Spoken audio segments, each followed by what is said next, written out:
What's going on YouTube? It's Sabs and I'm back with another video.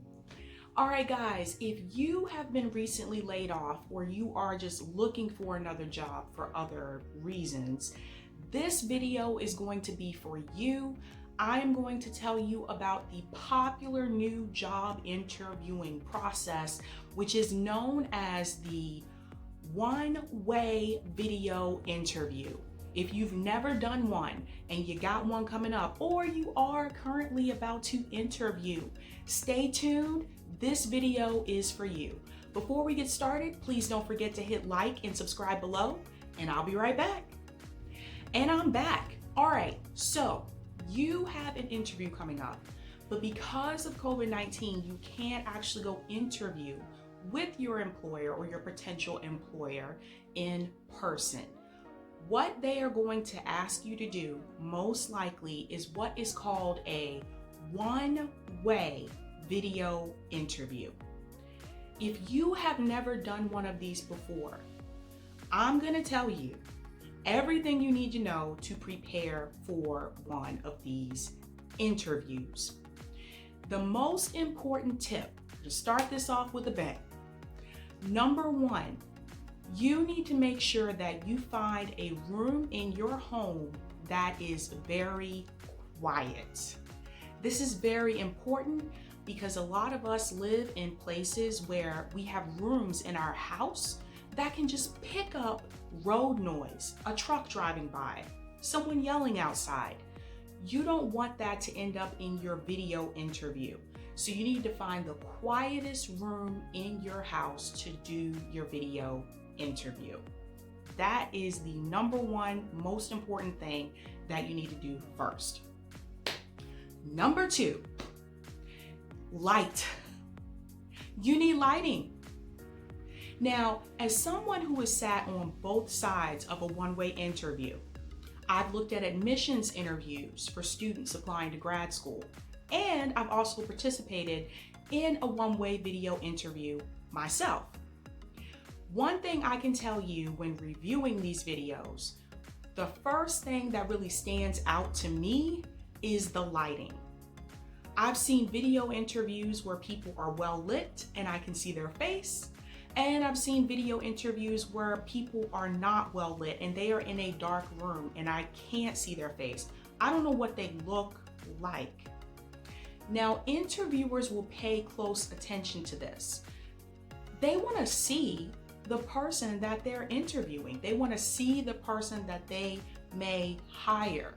And there is nothing worse that turns an employer off when reviewing these videos is if they just can't see you. Now, if you live in an apartment or a house that is not well lit, make sure you get yourself more light. Whether that means adding a lamp or getting a ring light like the one that I have, which you can't see, but that's what I'm using, a ring light from Amazon. Whatever you can do to add more of a light source to your face. So tip number two, make sure you are well lit. The lighting is very, very, very key. All right, tip number three, your dress code. Just because you are not physically going into an interview space and meeting this person in person, you still need to dress the same way you would if you were going to the interview in person. So, for example, like me, if I were doing a one-way video interview, I am dressed appropriately. I have on a suit jacket, as you can see here. I have on a collar shirt. And notice that you do not see me with a shirt on that has a lot of pattern. Be careful with that. Patterns in person are okay, but patterns on these video interviews can be distracting.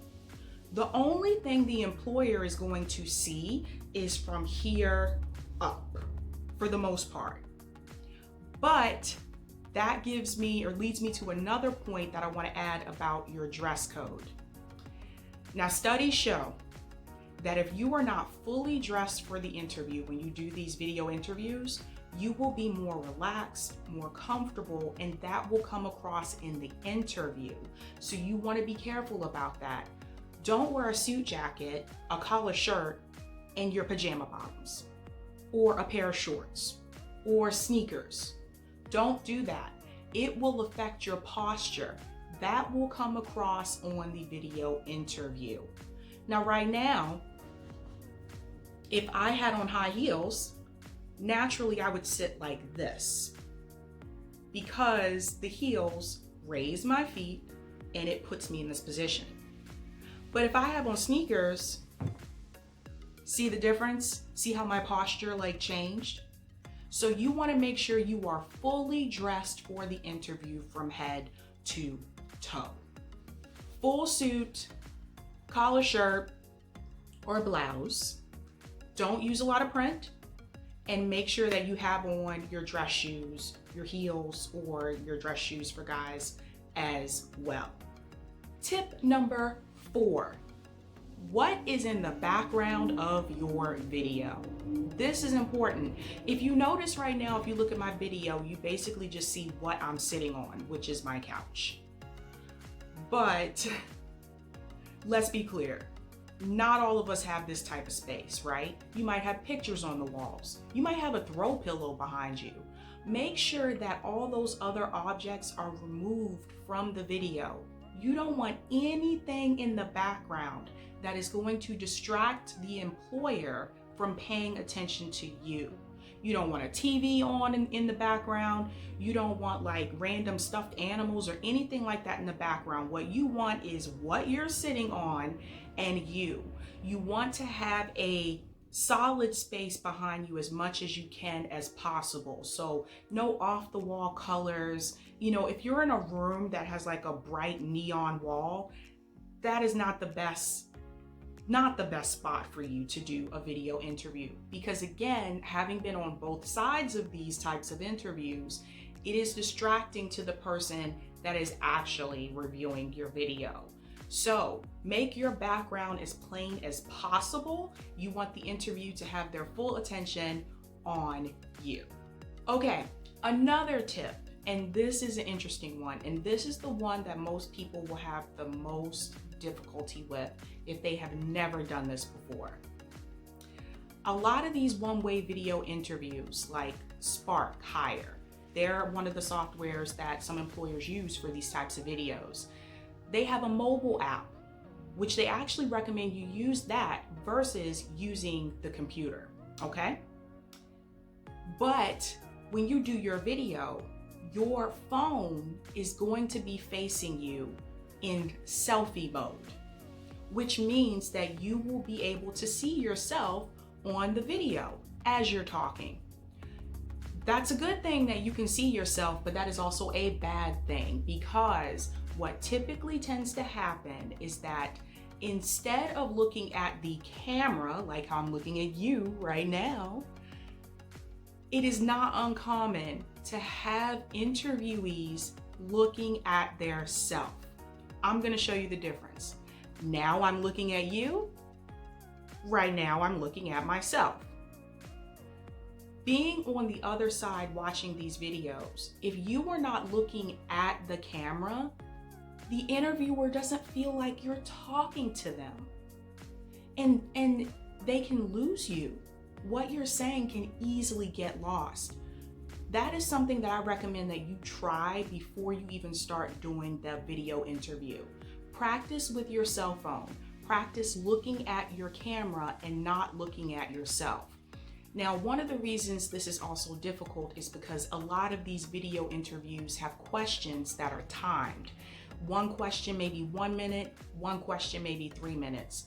My advice to you is to practice before you do the actual video interview. With a lot of these, you get the opportunity to practice this more than once. So if I got a question that said, why should we hire you? Most of the time you get up to 3 attempts to answer that question. Take your time.